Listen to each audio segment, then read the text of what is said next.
নমস্কার, শুভ দুপুর। আজ শরদিন্দু চক্রবর্তীর ওষ্ঠস্পর্শ কবিতাটি পাঠ করে শোনাই।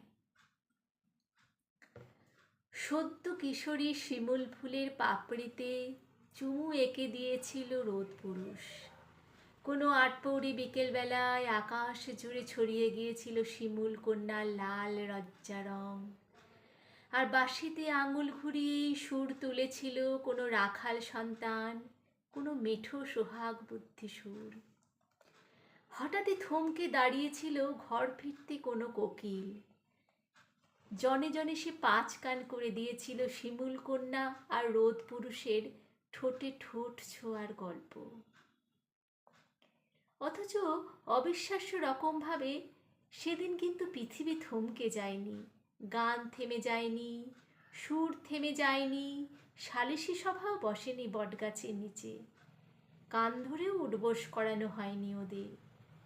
সূর্য ডুবে গেলে রাত নেমে এসেছিল স্বাভাবিক নিয়মে।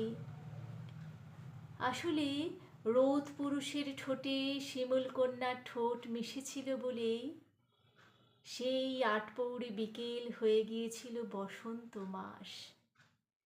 ঠোঁটে ঠোঁট ছুঁলে প্রতিটি দিনই তো বসন্ত দিন, তাই না?